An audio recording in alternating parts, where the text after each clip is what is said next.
Hey everyone, and welcome to the Courage Conversation Show. I'm your host, Ashley Easter, and we have a great show planned for you tonight. We actually have one of our Courage 365 board members here today, Liria Forsythe. And I'm just going to read a quick bio about Lyria before I bring her onto the show. Lyria is an author, a speaker, an advocate for sexual abuse survivors. She chooses to boldly tell her own story of abuse so that other survivors might understand they don't have to heal alone. And that truly is really Lyria in a nutshell. She's such an amazing person. So without further ado, let me go ahead and welcome Lyria onto the show. Hey Lyria, how are you? Hi, Ashley. I'm great. How are you doing? I am so good. And everybody, I know that last week you were looking forward to hearing from Lyria, and we had to postpone our event due to some technical issues. We think those are all worked out.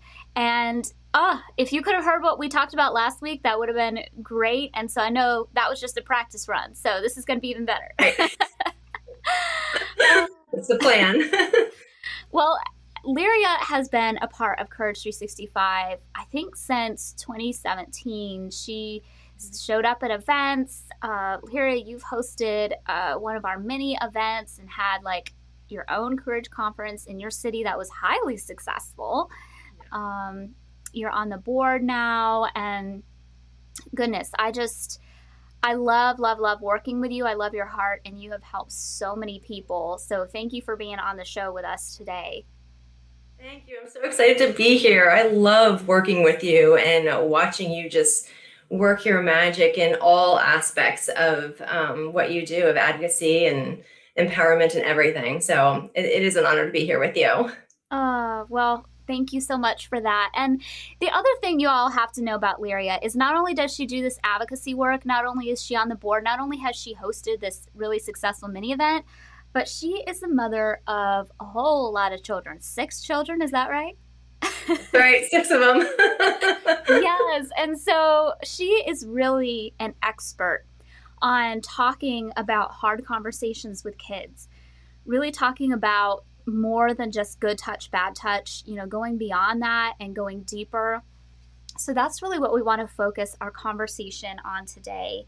Um, so, Lyria, the first question I really want to ask you about is I think some people, realize that there needs to be a deeper conversation with their children than maybe they had growing up. Um, but maybe it feels a little bit scary to them. And they're like, should I do it yet? Is this the right timing? And so I just wanted to hear from you as a mother of children of different ages. Why is this issue of talking about consent, boundaries, sexual abuse, all those things, why is that an important subject to bring up? And, when is the right age to do that? So, first of all, I don't think that there's ever a wrong time to talk about it. I think that, right from the get-go, if you establish in your home that this is an open topic of conversation, it makes it, first of all, less scary for the children. And it's easier as a parent and as an adult because oftentimes we're the ones that put the uncomfortable feeling into that conversation. It kind of removes that when they're a baby or when they're a toddler because they don't know any different. And as far as why it is important. For me, for my husband and I, when we decided that we were going to start talking about these things, and honestly, we didn't start really diving into it until I came to terms with my own abuse about 5, almost 6 years ago now. Before then, we would talk about good touch, bad touch, and like what limited knowledge we had, we would talk about. But it wasn't really until 5 years ago where we really were like, oh, we have words for these. We know what these situations actually are. We can call them what they are. The reason we really started upping our game in these conversations is because as a parent, our job is to obviously take care of our kids, to nourish them, to feed them, to clothe them, to house them. All of these things is to generally protect them, right? And for us, this was no different. This is part of protecting our children. It's not necessarily going out of our way to tell them about all the scary things, but giving them tools at an early age so that they are protected as they go through life. So for us, it was a non-negotiable. As soon as, they have words or the ability to understand things, we're going to start talking about these things like boundaries, like their dignity, like their body parts, all that stuff. That makes a lot of sense. And it sounds like you just kind of bring it in naturally. It's like, of course, we're going to talk to our kids about making healthy food choices because they need to, have nourishment in their bodies. So we're also going to talk to them about making healthy choices in, relationships and being safe and, about their body. But maybe let's dive into a little bit more of the specifics. So, I think you probably convinced our audience, and our audience is probably easily convinced about this topic, that it's important to talk to our kids about these issues. But, what are some ways that you can bring that into the conversation for younger ages and, in an age appropriate way? Because like you said, there's a lot of scary stuff in the world, and we don't want to terrify our children, especially not real young children. But, we want to have them feel equipped. So how do you have conversations like that without making it a scary thing? Right. So yeah, I mean, as you said, kids are scared. I mean, they're going to be scared about the boogeyman and things under their bed and monsters in their closet without us helping in any regard. And we were the parents that tried to limit even the shows that they watch, like Scooby-Doo, because we didn't want to even put those thoughts in their head. They're going to come naturally because that's how children's minds are wired. So when we talk about things that are really scary, when you have all of the knowledge, like what predators are doing out there, and their manipulation skills and all that, the last thing we wanted to do was scare our children more, to put more fear in their heads. So we really took the scary element out of it for the most part until they were much older, like 11, 12, where we really started talking about predators. Before that, we just talked about all the positive and gave them power in their own bodies. So for instance, we don't want obviously a stranger, a friend, a family member to touch them inappropriately. But instead of telling them, hey, these things could happen, your uncle may want to look at your body in a way that's not appropriate for him to do, we completely took that out of the conversation and just said, hey, your body is your own. It only belongs to you. You get to touch it whenever you want in the privacy of your own home. You can look at it whenever you want because it's your body and you have that right. But anything beyond that, that's not okay. And so we would teach them to practice protecting their body, their vulnerability, their boundaries. We would give them words to say, we actually gave them the word dignity. This is your dignity. That's how we framed keeping their body safe. So we would hear in the other room, one child to the other, oh my gosh, mom, somebody walked in on me changing. They're not protecting my dignity. It's like, okay, like that wasn't their intention, but I'm glad that you're getting the essence of what we're saying. We constantly from a young age empower them to say no. When one of our kids get mad at the other one for stealing a toy or, not stealing, but borrowing a toy, we would allow them the opportunity to be angry about that, to be frustrated for something of theirs being taken without their permission, and giving them the right to feel all of those violations in a very healthy way, so that later on, when we talk about the scary things, when we talk about what adults or peers, bullies, whatever the situation is, people from your job, what they have the capability of taking from you, they will already have words, and it will just be a natural formation of keeping their boundaries in check and allowing them the power to say those things, if that makes sense. That does make sense. Yeah, and I love how you're allowing and encouraging your kids to feel all their feelings, because I think what a lot of times it can be annoying if kids are like whining about stuff. Someone stole my toy, but instead of like looking at it as, it's like, you know what? If somebody took something from me, I would be angry as well. It's okay to feel all those feelings, and then here's how we can have conflict resolution. And I don't want to give the impression. Go ahead. I'm sorry. Oh, just, and it's okay to have stuff that belongs to you, and to realize, it's, um we have boundaries around our Right. things. Yeah, yeah. And I don't want to give the impression, I know, it's going to be a lot of parents and caregivers that will probably tune into this particular episode. I do not want to give the impression that we are some perfect parents, that I don't raise my voice, I don't get frustrated. I absolutely do. There are six of them. So, and even with one of them, being a parent is really hard. And so, yeah, I get very frustrated and I don't get the words right, but it's a matter of going back and saying, hey, listen, you did have the right to be upset about that. That was not okay what your sibling did to you. And being able to recognize and still give them words, even when, we in our own imperfections trip up along the way, you can still, as a parent, go back and make that better and right for your child. That's really beautiful. And I think that even is a lesson to parents too. Like, it's okay to go back and say, hey, maybe I should have handled that differently, or let me validate your feelings now. It doesn't have to be perfection, but having that open relationship with your kids where you can be vulnerable and say, I don't always get it right either. I Right. think that also makes them feel safe telling you about things that are, scary for them, when you're vulnerable. Also, maybe could you touch a little bit on why it might be important to talk, especially to young kids, about using proper names for body parts and those types of Oh, things? I, yeah. I think that was something that we had chatted about as far as like how to have these conversations with young kids. Love to hear your thoughts there. Sure. So I grew up in a home where our body parts were given pet names. And it was just what we did, these cutesy names, until I was 16, 17 years old, like a bizarre age.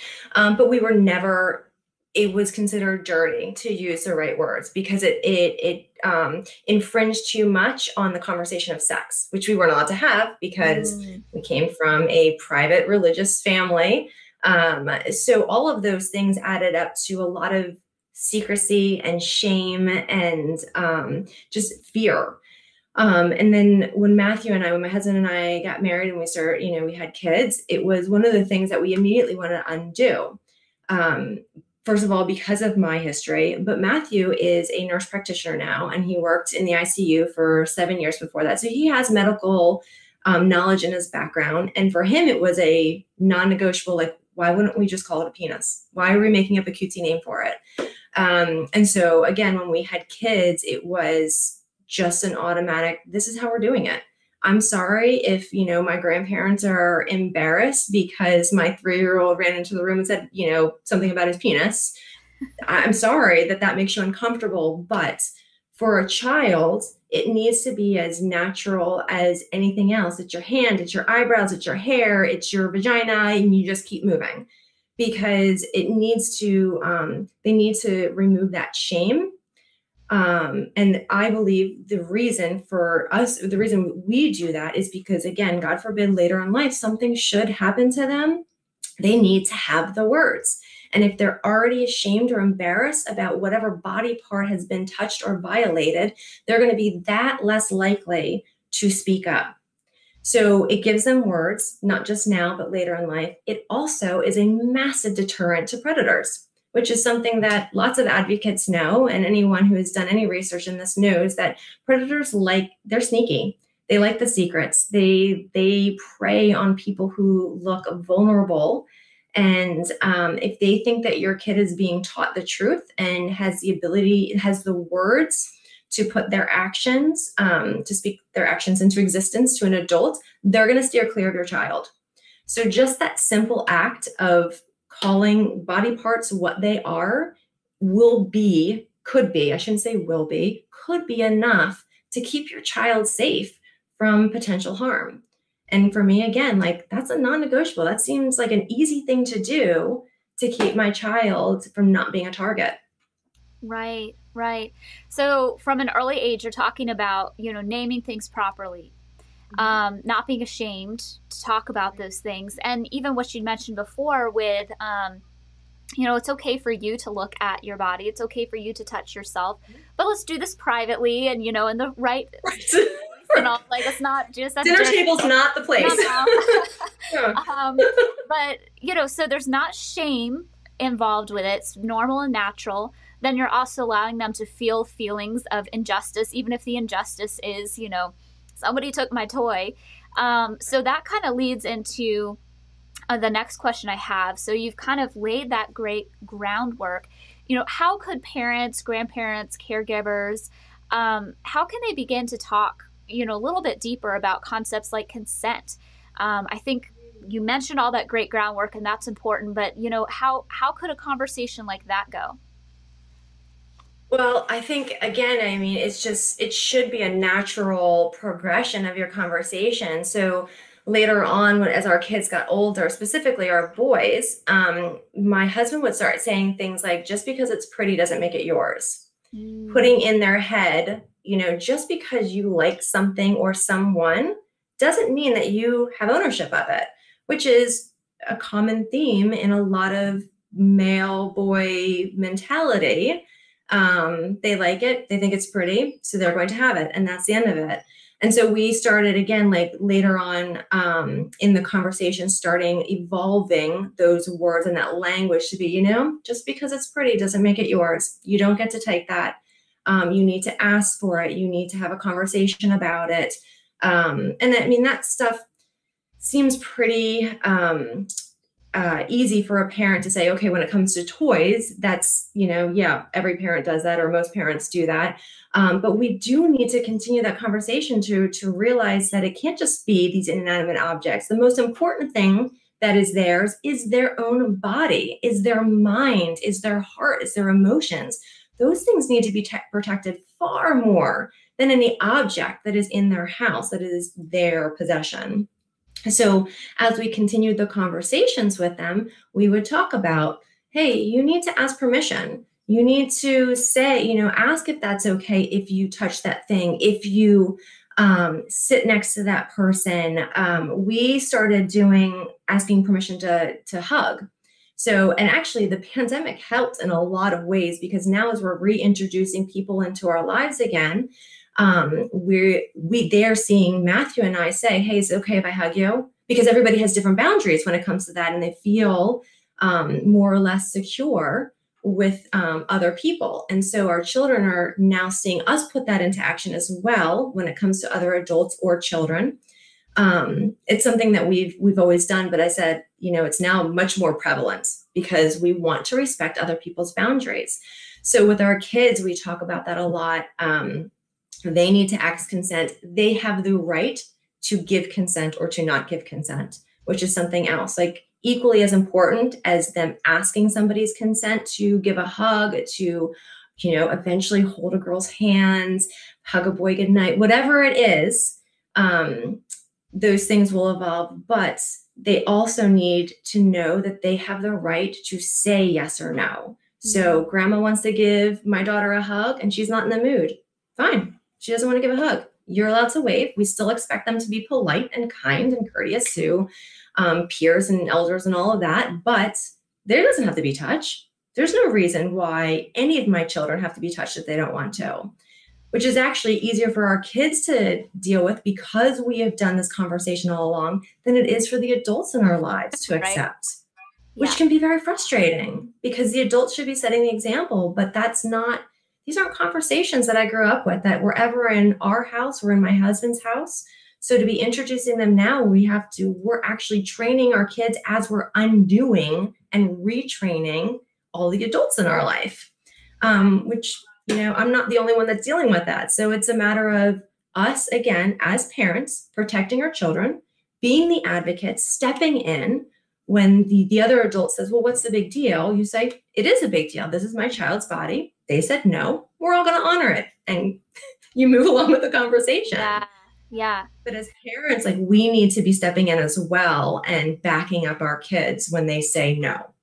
And that's so important because I think sometimes parents will teach their kids, oh, it's okay to say no. And then they say no. And then their parent doesn't have their back in the moment. And it's not going to always be there. But if the child knows that if my parent was here, they'd have my back, that gives them courage, even in those moments when their parent's not there, to be able to stand up for themselves, because they'll know that, if they tell you later that you're going to be on their side and on their team. And I mean, it is, awkward, I'm sure, with friends or family that it's like, oh, it's not a big deal. And, I'm sure they don't have nefarious intent. A lot of people don't have nefarious intent, but just, it's so normalized that, and this is maybe another little tangent, but that kids are things, and they're not people until, I don't know, they hit 18 or something. And that's not the case. They are people with wills and desires and rights, and the right to say, yeah, not into that hug right now, Grandma. Yeah, absolutely. Absolutely. And I think that, it is often that parents, we don't see it as a big deal. We think that person is safe. So we just automatically say, side on the adult side, as opposed to doing exactly what you said. Like, if we want to be safe parents, okay, here's the thing. If you want your kids to talk to you about hard things, if you want them to be the child that runs to you when something scary happens, then we need to be safe. That's the foundation. We as parents are safe. And we create ourselves as safe parents when we do things like back up our child when they say no. We have their back. We go to bat for them. Like, that is how we become that safe person to our child. And by, again, starting at that foundation. And even if it's, they're 15 years old, 18 years, even if they're, a grown adult, we can jump in at any time. I believe we can jump in at any time and undo damage that we have done by saying, okay, I want to be this person now. I want to be the safe person. I want to be the person you run to. So, and we do that every single time we have our child's back. We are, confirming to them that we are the person they can run to, and that we are there for them. So yeah, it is uncomfortable sometimes, but honestly, it's gotten so second nature to my husband and I that we're just like, oh yeah, no, they don't want to. Sorry. That's awkward for you. I love that. And that's the thing. Like, a lot of times the way culture set things up is we take that awkwardness on ourselves instead of being like, oh, that's bad on you, Yeah. You should have respected, and we often kind of flip that in society and, internalize it that we need to make other people comfortable. But if we have clear boundaries, or our children have clear boundaries, and somebody's not respecting it, they're the ones who's causing the problem, not the child who's right. like not into that hug. Yeah, no, that's really, really good. And one other thing, I know you and I have talked about this a little bit, about creating like this safe place for kids to talk to you.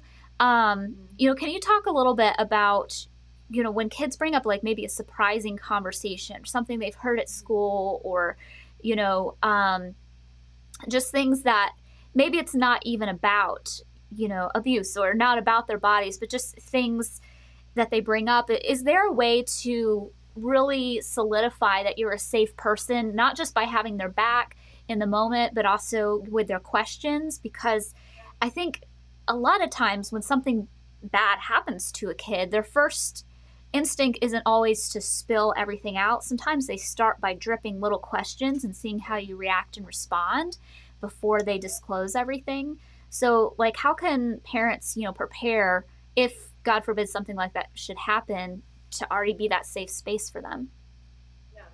So I have a firsthand example of exactly how this went down in our house. My son I think he was in second grade, and he came home from school on the bus, and we had, I think, 4 other kids at that point. So we didn't have our last one, or maybe our last 2. Anyway, he came home and he's like, hey, Mom, I learned a new word today. I'm like, awesome. And I'm helping everybody else not really paying attention. He's like, I learned and he said the F word. I'm like, oh, baby. What an interesting word to learn at school. Can you tell me about that? And he said, yeah, this kid on my bus wanted me to know all the bad words so that I knew not to say them. And I'm like, man, this sounds like a really great friend. I can't wait to talk to you about this later on. I was like, let's do something special. We'll stay up late after everyone goes to bed. We'll make hot chocolate and we can talk about this new word you've learned. And so that did 2 things for me. And I'm not a perfect parent, so I haven't always handled these situations flawlessly. But in this case, I actually rocked this one. So I'm pretty proud of this. I told him, I set it up so that we would have a special time later on. I gave myself time to breathe and like regroup myself and kind of prepare for what the conversation would look like. And then when we sat down, I had already been able to kind of walk through some of what I thought he would ask and how I'd respond so that I could respond in a safe way. And what ended up happening was my son disclosed all of these words. There was like 7 or 8 words, and we went through them one by one, and I tried my hardest not to blush. But we went through them one by one. We looked them up in the dictionary so he could see or on Google or whatever. The dictionary doesn't necessarily have these words in it. But we looked them all up so he could see what the meaning was. And then I used them in examples for how people use them in sentences, how he might hear them, what the original intent was, how people decide to throw them around for every adjective and, to replace every adjective. And at the end of it, I said, Sebastian, I have no problem having this conversation with you. I'm so glad that you felt comfortable to come and ask me this. However, now that you have this knowledge, you have responsibility to manage this knowledge. So we are not a household that uses these words, which means you may not use these words, even though you know about them and you know how they're used. And in that moment, I became safe to him because he saw that I didn't get angry. He recognized throughout the conversation that these are really awful words that mom and dad don't use. And I didn't make him feel bad for using them. I didn't make him feel bad for asking me questions about them.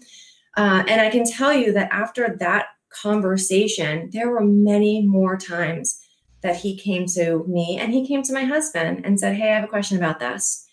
And I mean, like really hard stuff that I didn't have the answer for. Like, I feel like looking back, conversation about curse words was easy. Some of the conversations we've had to have about situations, about friends, about faith, about like these hard things where, I don't have clear answers for. He felt comfortable to come to me and I felt comfortable to say, you know what, I don't know, but let's talk through it. And maybe you'll figure out what you believe in the meantime, or you'll have a new understanding in the meantime. And it has set this pathway for him. And we've done it with all of the kids since then, because that one moment, it was like, oh my goodness, I actually did that right. Which was, for a parent, we have to take all the wins we can get. Yeah. So, but that's what I would say for any parent is you set yourself up for success when we allow our kids to come to us and ask us the really hard, awkward questions and don't make them feel bad about it because they don't know. They don't know that these are things that adults don't talk about. They don't know that they're supposed to feel uncomfortable or awkward until we put that on them. So until that happens, they're still very much free to come and talk to us and ask these hard questions. And we very much need to be the people who say, okay, yeah, let's talk about them. I want you to ask me. So, I would say that for any adult to be a safe person to another adult even is to be the person who's not going to shame them, not going to make them feel bad because you believe something different or you think something different. You listen and you answer the questions to the best of your ability. And you say no, or you say, I don't know when you don't know, instead of making stuff up and making it worse. That makes sense. Yes. Oh, I love that so much. Just creating that safe environment. That's so beautiful. Yes. Parents listening, making yourself a safe place for your kid, whether that is backing them up around their boundaries, whether that is being the one that they can talk to about new things they've learned or questions they have or uncomfortability. I mean, that goes a really long way for them to feel safe if, again, God forbid something should happen. They can know that you're a safe place to talk to and that you're not going to overreact in the moment and scare them more. You're going to really take it seriously and trust them. And so you've kind of talked about how you can be a safe person to your kids, but what about the parent who's like, okay, I want to be a safe person, but I also want to kind of maintain safety in my child's life. And so now I'm nervous about letting them go to church camp or Sunday school or to a friend's sleepover. And I mean, I know for me, I don't have kids right now, but things I've heard about churches, I'm just like, my kids are not going to Sunday school. That sounds scary. Um, so, like, how do you navigate those kind of tricky situations when they're so culturally acceptable to send kids, to these different places? And in some cases, you want to give them freedom. You don't want to shelter them from living their lives. But I don't know, like, how do you address things like that, like sleepovers and all those things? Yeah. So for us as parents, our boundary, our line was when we felt that our child knew how to respond, knew how to, safely protect themselves. We felt comfortable that they would say no in an uncomfortable situation. We knew that they needed to protect their dignity. It was at that point that we're like, okay, if a friend asked you to spend the night under certain parameters, we would say yes. So for us, again, our boundary, and every parent has to decide this differently for themselves, but we needed to know the parents. We needed to be comfortable with the parents. We needed to have walked into their house and seen their house. We needed to know that the kids weren't going to be, it wasn't just going to be our child and one other child. We wanted there to be a few children involved. So those little things were choices that Matthew and I made for our own kids. When it came to friend sleepovers, when it came to church events, camps, things like that, even just sending them to Sunday school, we asked questions. I asked a lot of questions. Like, I got nosy, and I didn't care. I didn't care what people thought. And one thing that worked on my side was that when I started asking, when our kids were at the age where these were things we would have to tackle, my story was already out there. So I freely went to the Sunday school teachers and the youth pastors, and I was like, hey, listen, my background. So, please excuse me while I ask these very blunt questions. Where's my child going to sleep? Who's going to be their camp counselor? What is the shower situation? Like, I went down the list. And I was not at all afraid to do that because, again, my job as a parent is to protect my child. And part of my protection is asking the uncomfortable questions so that my child doesn't get himself in a situation or herself in a situation where, neither one of us knew was going to take place. And now they have to fight for themselves. So, for parents, I would say you got to be uncomfortable for your kids. Like that's it. As parents, we need to be uncomfortable for our children. And it can't be about us. It can't be about, well, I don't know. I don't want them to look at me that way. I don't want to be that mom who's asking the questions. I don't want to, and all of our things, our minds start spinning out of control. We need to eliminate that and say, you know what? I need to be uncomfortable for my child so that my child does not have lifelong trauma in their life. And so that's what we did. We asked, sports questions. Like, we are just now starting sports with our kids. And I went and I asked the hard questions. I'm like, I need to know, will there ever be a time where an adult will be alone with my child? Do you have security cameras in this place?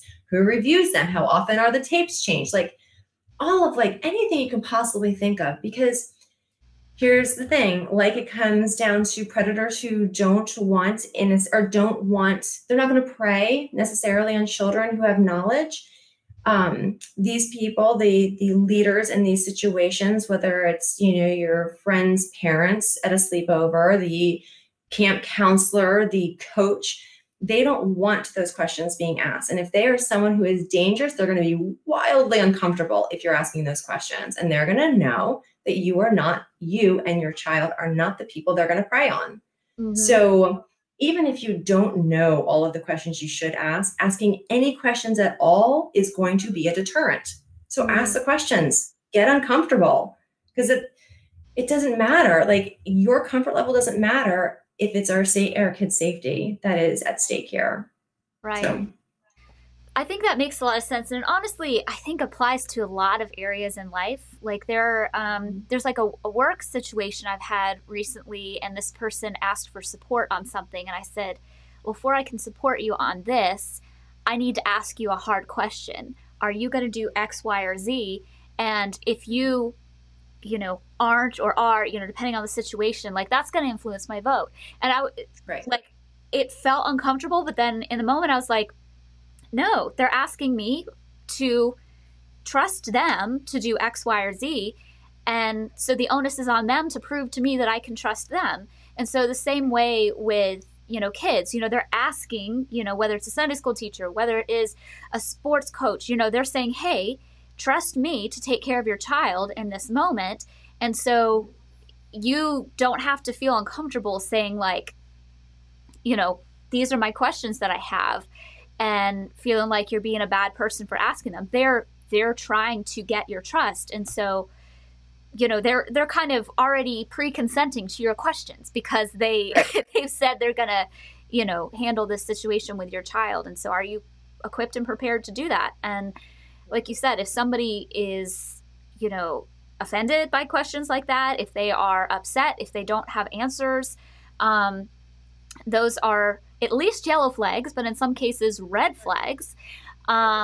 And, in the case of somebody not having an answer, like, maybe a parent who you're going to have your child have sleepover with, they may not have thought of these things. So giving a little bit of grace for them to figure it out, maybe brainstorming together. But, I mean, if we're talking about somebody who's worked with kids for a lot of years in a sports environment and they don't know, basic safety rules, and they're affronted that you ask them, that's probably something to keep an eye out. Yeah, we should run. Yeah. I'd say that's pretty serious. Okay, well, that's really, really helpful.